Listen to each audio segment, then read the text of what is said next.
morning and welcome to Discovery at Home. My name is Jillian and I'm a science educator here at the Discovery Center. Today we'll be investigating some gut-wrenching destruction, diving into the science of chemicals so powerful they can eat away metal, and muscles so strong they can pulverize solids into a runny, mushy sludge. While these topics might seem appropriate in a nuclear power plant or a chemistry lab, we are actually looking at something much closer to home, our stomach, which is part of our digestive system. In this workshop, aptly titled, "Can You Stomach It?" we will get a piece of the action by making our very own stomach model and observing how it breaks down food with both chemical reactions and with physical action. In fact, my stomach is doing some growling right now. I can hear the grumbles more loudly than usual because I didn't have time for breakfast this morning. So there isn't any food in my stomach to muffle the sounds of those muscles squeezing and releasing. Luckily, I stopped by a local shop on my way to the Discovery Center and grabbed a bagel, my favorite. I love bagels for two reasons. First, they're delicious and they give our body energy and supplies it needs. But secondly, because humans are kind of like a bagel. Now, I know that's a pretty bold claim, so let me explain. As I mentioned, humans have a body system called the digestive system, which is responsible for breaking down food into small and simple parts our body can easily use. This system is essentially a 9-meter-long tube spanning from your mouth, which takes in food, to your anus, which removes anything the body can't use. Because that whole long tube is technically open on both ends to the surrounding environment, you are similar to the bagel because you're basically hollow in the middle. Now, humans didn't always know such mind-blowing facts about the digestive system. There is a pretty incredible story from the 1800s that taught humankind much of what we know about digestion. And the star player here is, you guessed it, the stomach.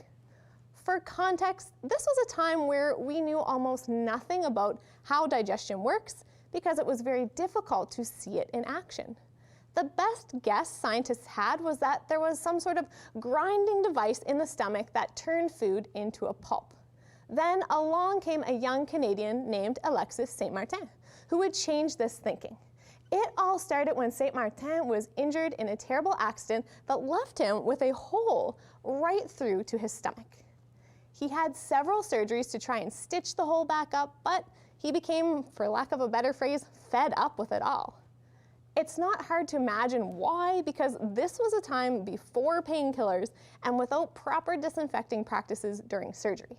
So he lived with an open hole to his stomach. A local doctor took an interest in St. Martin and took advantage of his position by conducting experiments on him. The doctor did years of experiments watching how the stomach digested food in different ways. He learned that it was muscles that caused the physical motion and that a strong acid, known as stomach acid, helped break down food chemically. Since stomach acid has natural antimicrobial action, meaning it kills some bad germs, this may have helped St. Martin avoid infections during all this experimentation. Nowadays, this sort of research would not be allowed because concerns that the doctor took advantage of St. Martin. But it remains one of the reasons why we know so much about the structure and function of the stomach as we do today. As I was walking you through that story, we may have had some new viewers join our stream, so I'll introduce myself again and today's topic. Welcome everybody to the Discovery at Home program, Can You Stomach It? My name is Jillian, and I'm one of the science educators here at the Discovery Center. Today, you'll be investigating how we digest or break food down in one of the major organs of the digestive tract, our stomach. We'll do this by developing our very own hands-on stomach model, and I hope you'll share what you observed from your models. We'll be watching Flipgrid and our social media pages for your viewer submissions. Your Discovery Center tag submission will also enter you to our Show Us Your Science contest, where you'll be entered in a contest to win a Science at Home prize pack.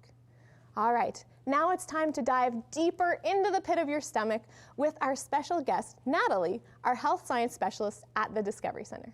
Without further ado, I'll let Natalie break it all down for you. Let's get this workshop cooking.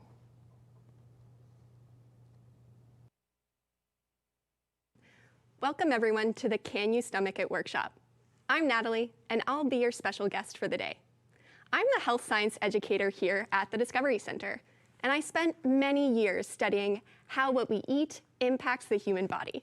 So I am very excited to talk to you about some of my favorite subjects today, namely food, and more specifically, how our body uses food to meet its needs.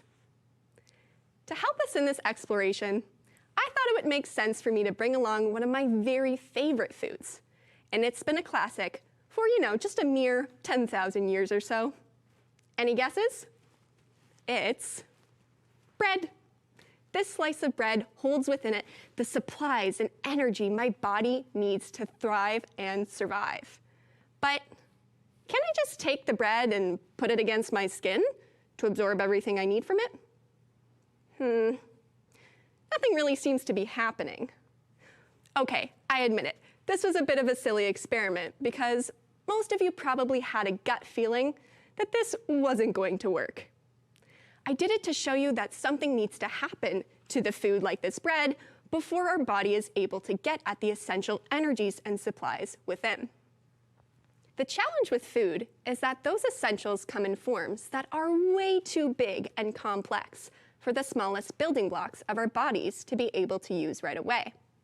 To your body, this slice of bread might look more like a large, tangled chain where all the small and simple parts we need are locked up in the individual links. What do you think our body needs to do then? It would make sense that it needs to unravel all of these complex chains of the food, shorten them, and then break apart the links to release the small and simple parts, which can then be absorbed by the body, and anything it can't use can be thrown away. This whole process of digestion, from eating food to going to the washroom, requires many different organs to work together. Because of this, we call it a system, or more specifically, the digestive system. Humans have 10 other major body systems, including the respiratory system and the skeletal system, which all work together to keep our bodies moving and grooving. As cute as this little skeleton is, let's keep our direction towards digestion. In order for your body to get what it needs and throw away what it doesn't, your food has to travel down 9 meters worth of tubing, from your mouth to your bottom. That's a pretty long trip to take, so I want to focus us today on one of the most exciting parts of digestion: the destruction or breaking down of food. Our body has 2 methods to do this. It can physically break up the food, which is known as mechanical digestion, or it can use chemical reactions to break up the food, which is known as chemical digestion. Today, we're going to be investigating the breakdown of food by zooming in to one of the major organs of the digestive system, the stomach. Why are we focusing on the stomach? Besides being an incredible, albeit sometimes loud, organ, the stomach is a place where we can explore both mechanical and chemical digestion. Plus, we can develop our own at-home models. All aboard the Digestion Express, if you can stomach the wild ride. Before we get our hands too dirty, we should first make sure we know where the stomach is and what it looks like, as the structure of an organ can give us some information about what it does, otherwise known as its function. I've invited a special guest to help out with this today, Gatisha, our anatomy model. Our stomach is a bag-like organ on the left side of the gut, right about here. It might look like I'm pointing to the right side of Gatisha, but if you imagine yourself standing where she is, you can see that I'm actually pointing to what is in fact her left. Where exactly the stomach is on the left side of our gut can also be a bit confusing. Let's say, for example, Gatisha had a stomach ache. What part of her body would she clutch in pain? Yeah, right about here, which is actually where our intestines live. Our stomach is much higher up in our gut. You can see it peeking out here in Gatisha, with the top part protected by the ribs. Let's zoom in and take a closer look at Gatisha's stomach. Remember when I said the digestive system is like a long tube for food to go through? Well, Since the stomach is part of the digestive system, it needs an entry door and an exit door so the food can travel smoothly. When we chew and swallow food, it goes down a tube in our throat and through this one-way entry door at the top of the stomach. When the stomach has done its job breaking down the food, there's another one-way exit on the bottom that lets food continue its journey into the intestines. If we look at the inside of Gatisha's stomach here, we can see that it is bumpy and ridged. Why do you think it would be like that? Well, our stomach needs to expand to the volume of what you eat and drink. So it's all bunched up so that it is able to expand, kind of like a deflated balloon. In fact, the adult stomach can hold up to 4 liters without bursting. That's 4 of these beakers worth. The stomach is able to do this expansion without bursting because it is extremely muscular. There are actually 3 layers of muscle in the stomach, and they go in all different directions. These muscles also work to churn and tumble your food in every which way. Why is that a function of the stomach? Well, remember, the goal of the stomach is to break food down into smaller and simpler parts. So it uses the muscles to physically break the food down into chunks and then eventually into a sort of paste over several hours. I don't know about you, but I don't have several hours. So let's do a little experiment where we can see this physical process happen in a matter of seconds. Grab your pen and a sheet of paper to take some observations on what you see or hear. Now for a little movie magic.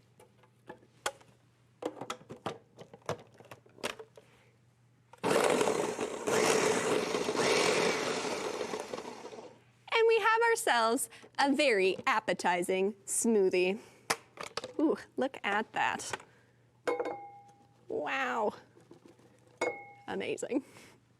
Similar to the mechanical digestion in the stomach, we can see that the physical motion of the blades cause the food to look different, going from a solid piece of bread to countless tiny pieces. But it's still bread, meaning we haven't changed its chemical makeup. It's like we took that tangled mess of chains we saw at the beginning and unraveled and shortened them.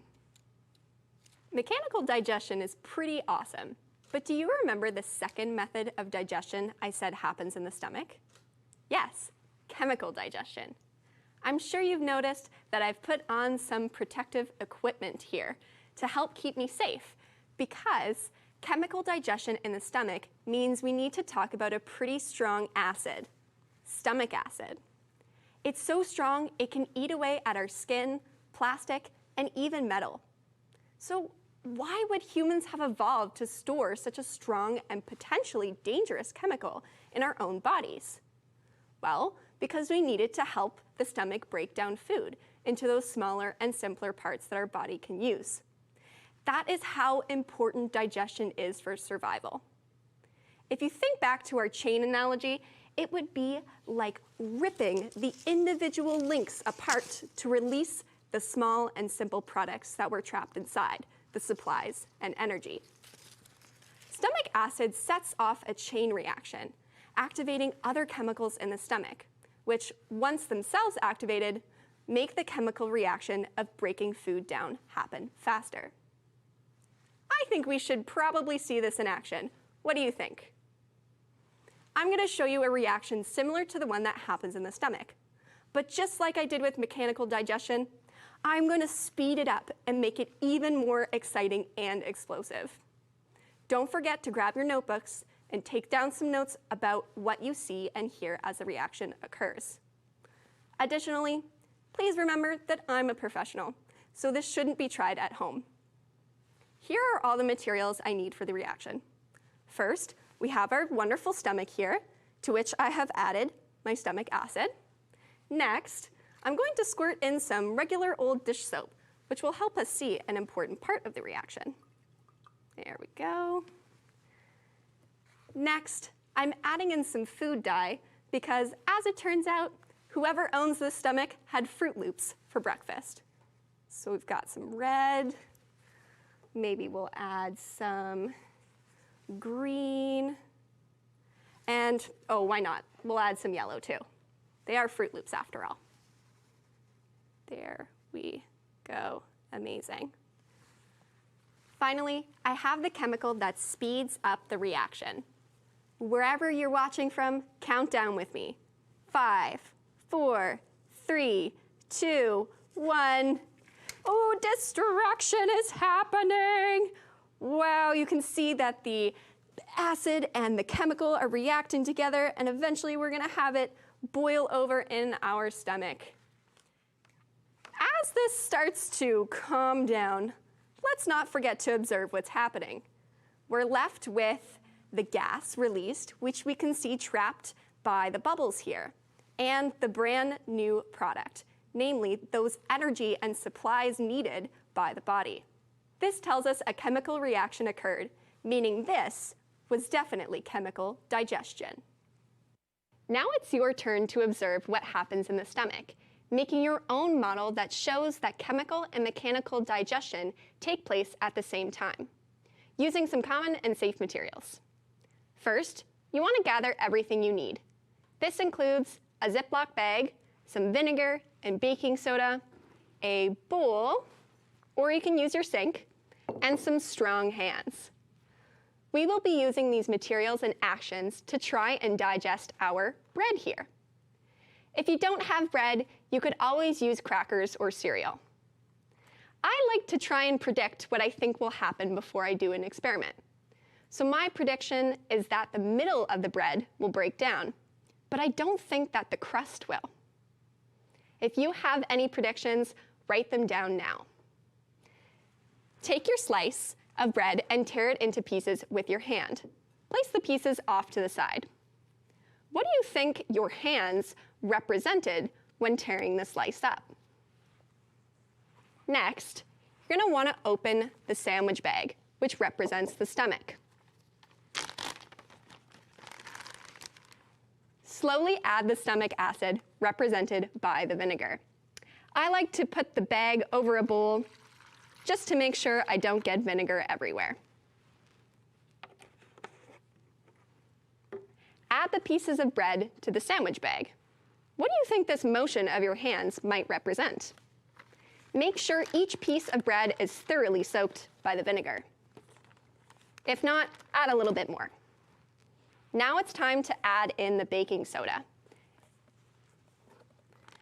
As you're adding it in, you want to quickly seal up your bag. Observe what's happening. For example, I can feel something filling up the bag. Think about whether this represents chemical or mechanical digestion. Making sure the bag is well sealed, hold tightly to the zip top, and use the other hand to squeeze the contents of the bag. Oh, I think we might need a burp here. Oh, there we go. Little burp for our stomach. So we'll zip that back up. There we go. What do you think this squeezing motion represents? Observe what's happening in the bag. For example, I can feel the bread breaking into the little tiny pieces you can see.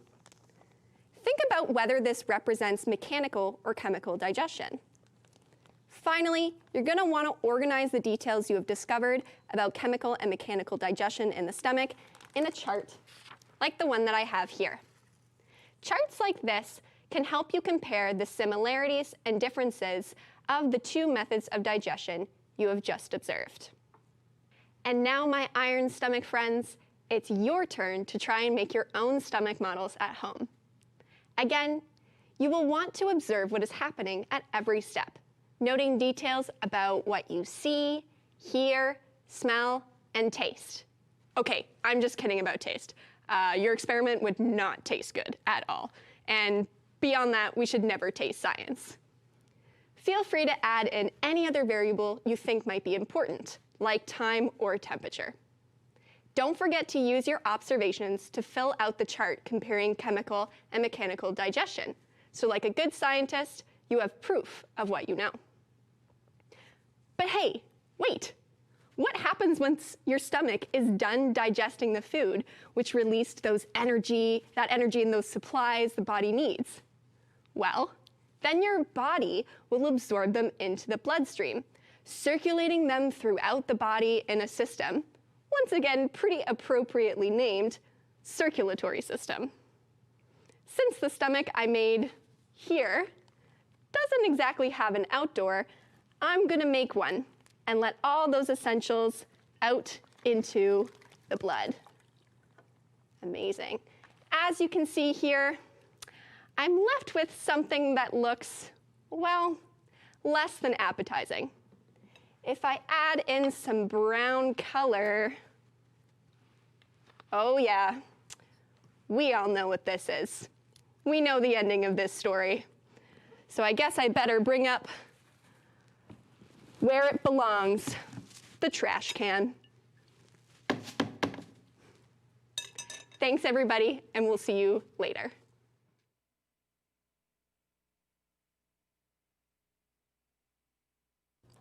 Thanks, Natalie. That was some stomach-churning science with quite the dramatic ending. Viewers, if you tuned in after 10 and missed my intro or Natalie's information about digestion and how to make your own stomach model, you can rewind anytime during the live stream and watch now or later. Doing so now might help you complete today's activity. You can also find the learning guide with suggested supplies on the Discovery at Home webpage. To everyone watching, now it's your turn. Have fun and try to make a digesting stomach on your own that uses both mechanical and chemical digestion. I've got my supplies here ready to go to make my own models. Don't forget to note plenty of observations as you go through your investigation, comparing the similarities and differences of chemical and mechanical digestion, and share those results with us. If you can, try and answer some of the questions Natalie asked when you send in your Flipgrid video, a tweet, or your Facebook post. And we'll go over them after the break. I have to say, I'm looking forward to squeezing my model because that looks surprisingly relaxing. Did you notice that just before Natalie signed off, she went one step farther with her stomach model and created an exit door, snipping a hole, to separate those broken down and usable parts which could get absorbed into the bloodstream via the small intestine from the waste products which go to the large intestine where water is absorbed, the water gets compacted, and well, then it's time for a washroom trip. This extra experiment can get messy, so if you want to keep your stomach contents in the bag, that's no problem. You could even experiment and see what happens to those contents of the model over a few hours. I'm looking forward to see the gloopy contents of your stomach models and hearing about everything you saw, heard, smell, and felt while digestion occurred. I'll be looking for submissions to feature over the break until about 5 minutes before we're back at 11 a.m. Remember, you can show us your science on Flipgrid, Twitter, and Facebook to be entered to win a Science at Home prize pack. If you have any questions, please reach out on the Discovery at Home page. Myself and our team of educators will be online to help you. Tune back in at 11 so we can see each other's digestive designs. I'll see you soon.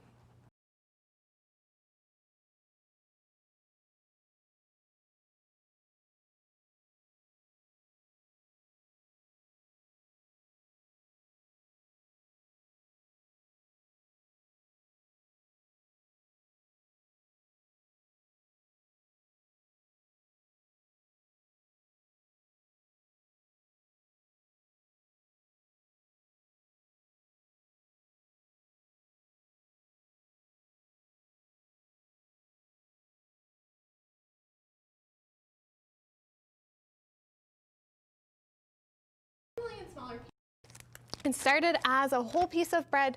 I ripped it apart similar to what Natalie did, as if my fingers were representing the teeth. Then into the stomach it went through the opening, which would be my esophagus. And in there I added my chemicals, my stomach acid, represented by the vinegar, and some other enzymes and chemicals represented by the baking soda. Okay, so I've definitely seen a big change there. I've noted my observations in the table. I could see bubbles forming, I could feel the gas building up in the bag, and could hear some fizzing sounds, all signals that that chemical reaction was occurring. So I saw both chemical and physical digestion. Just like Natalie, the stomach got bloated as well, and I had to burp my bag, probably a familiar feeling for most of us. I noted both of these observations down on my chart as well. Then I, of course, physically mashed it, acting in place of those stomach muscles. And I could definitely feel that bread breaking up in my hand. The longer I did it, the more it broke down. And it's a pretty mushy paste right now. So I noted this all on my chart. You may have noticed the bag felt a little warmer during this part, which is often a sign of a chemical reaction, but that was just the heat transferring from your hands to the bag. The reaction between baking soda and vinegar is actually one that gets a little colder, but this temperature change is pretty small, so you may not have noticed it. All right. During the workshop, Natalie showed you the results of mechanical digestion separate from chemical digestion, and I just showed you both, because when they happen at the same time, it can be hard to tell which factor, mechanical or chemical, caused which results. So this is why I made 2 extra experiments. One where I only physically mashed the bread with my hands. I tore it up as if it were my teeth chewing it, threw it in the bag, and then continued to churn things as if they were the stomach muscles. So here's my results. A little smaller, but not quite the same if we compare them to the results with the chemical digestion as well. Let's look and see how just chemical digestion did. So my baking soda and my vinegar in there, I put the entire piece of bread in, no teeth cutting things, tearing things apart, or chewing things, and no stomach muscles squishing things. So my bread, I notice, is pretty soggy, but it hasn't broken down a whole lot. I'd be interested to see the results over a longer period of time to see if any of that bread breaks down. We can definitely see that with both chemical and physical digestion, it's important that they work together because we had some pretty quick results to get our bread broken down into bits the body could then absorb in the small intestine. So thank goodness we have a stomach that can do both. Now that you have seen the results of my experiment, let's see what you, the viewers, have sent in. I've got a few great examples here. Our first one is digestion with Nicolas, and Nicolas has his stomach model here ready to go. Let's check it out. So we did the experiment. When we put the baking soda in, it started to fizz up. The whole bag got really puffed up. Then when I opened it, it made a loud boom. Startled my dad, which was surprising. Almost startled me. Then it got cold at the bottom, probably from the reaction. Now it's not too cold anymore. And yeah. You're happy with that one, or you want? Yeah. I want to do it again eventually. Yeah. So yeah, it was very fun. Bye. Great job, Nicolas. I like that you made lots of observations along the way. I had a chuckle at your big burp that startled you. There's definitely gas building up in mine too, and I had to burp it a few times. Really swift observation that you did notice that temperature change, that things got a little bit colder with our baking soda and vinegar. That may not be the case so much with the stomach, but really great observation there. And I could see that your food was pretty mashed down by the end of all of that churning with the physical and the chemical digestion with the acids. Great job. Let's have a look at Morgan's stomach model that she sent in. Looks like we have a different bit of food that we're digesting here. Morgan has used lemon juice and baking soda instead of vinegar. Great, awesome substitution for another acid. And it looks like we have some Cheerios to digest. Let's check it out.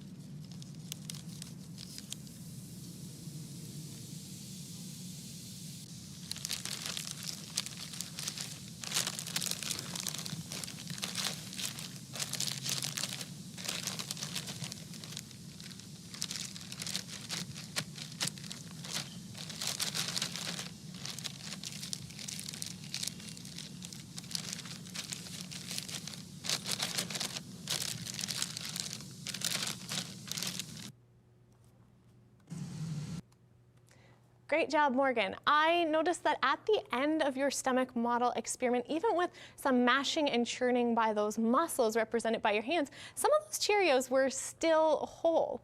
What could you do to help those Cheerios break down? Is there a step that could happen before they went into our stomach to help get them broken down just a little better so that you could stomach it? Great job. Our next viewer was Gus, who sent in a bread experiment as well with a model stomach, and it looks like Gus used something extra for some physical digestion. Let's have a look.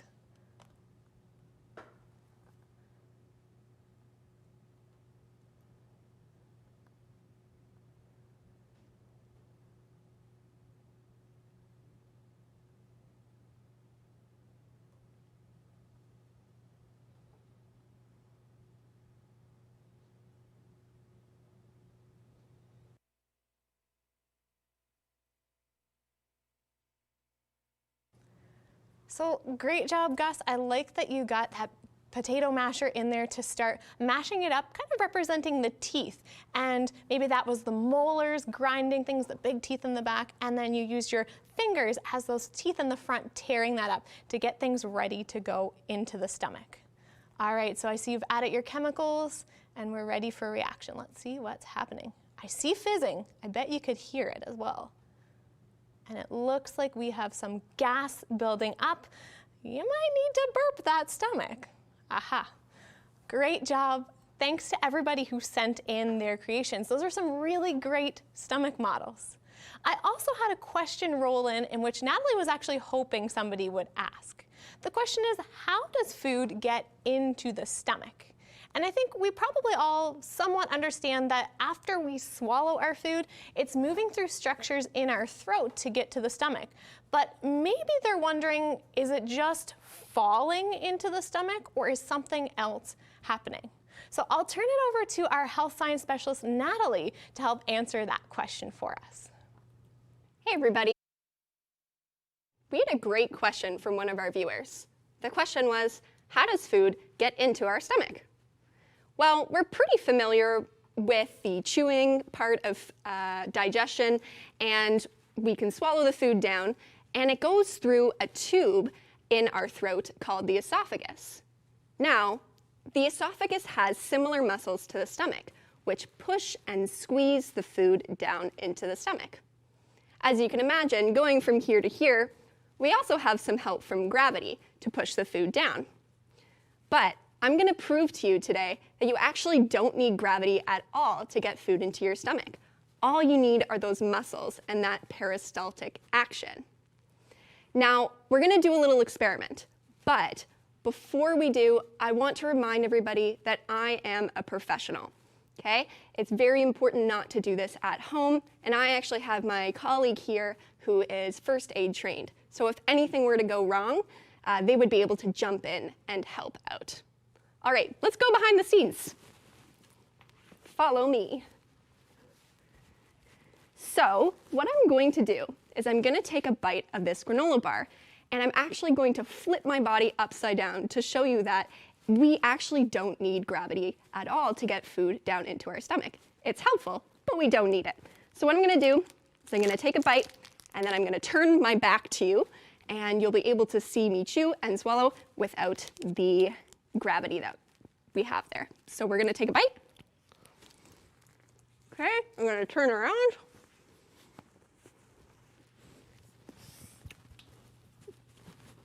And I'm chewing.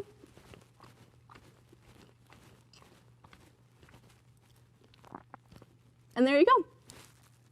You can see that I didn't need gravity at all. Thanks, everybody.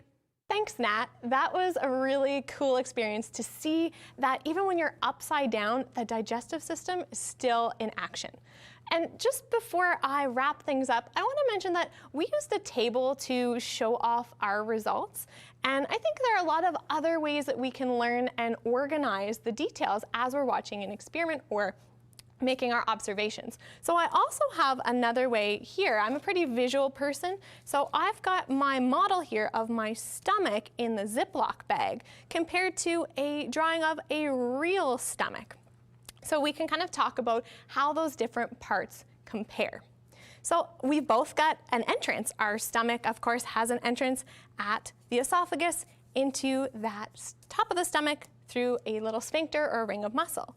So we've got an entrance at our Ziploc bag as well, right at the top. Inside both of our models, either our model and our stomach, we've got that acid. So we use vinegar to represent our stomach acid, but of course in the real stomach we have hydrochloric acid, a very, very strong acid. Both of our structures, our model and our real stomach, have an exit if you took the time to make a snip in the bottom of your bag like Natalie did. So we've got our exit at the bottom of the stomach through another ring of muscles called the pyloric sphincter, helping everything dump into our small intestine. In the bag, that was our snip that Natalie poured her contents through the sieve. All right, and inside I've drawn my food bits. I drew the bits a bit bigger in my stomach model in the Ziploc bag because I recognize that probably the stomach does a better job than, probably our model does a better job than, or my hands do not a better job than the stomach, sorry. The stomach, it's meant to do that. It's meant to pulverize, squish, and have those really strong chemicals. I imagine that the food would probably be a lot smaller there in order for our body to be able to absorb it compared to my results that I got today. I think this is probably still a little too big to stomach it and absorb it into our bloodstream through the small intestine. So just another way you can also organize results. If you aren't the kind of person that likes to write things in a table, visual is also a great way to go. Well, folks, my gut is telling me it's time to go. So I think I want to give you a big thanks for sending in all of your creations today. I hope you got a kick out of pulverizing some snacks. And I encourage you to keep exploring the many twists and turns of the digestive tract and see how it interacts with other systems in our body, like our circulatory system. Keep asking questions and sharing your creations on Flipgrid and through social media. We also have that contest for viewer submissions. When you show us your science and tag the Discovery Center, you'll be entered to win a Science at Home prize pack. As I sign off, I want to leave you with this thought. Think about how far our understanding of the human body has come since the time of Alexis St Martin, who I mentioned at the very beginning. In today's day and age, we are now able to have our own models of the digestive system that we can observe, and we have medical tools that allow us to see into the digestive system with cameras, without any discomfort, and certainly without the need for a hole right into our stomach like St. Martin. Now, I think that is progress I can certainly stomach. I'm Jillian from the Discovery Center, reminding you to chew your food thoroughly and stay curious.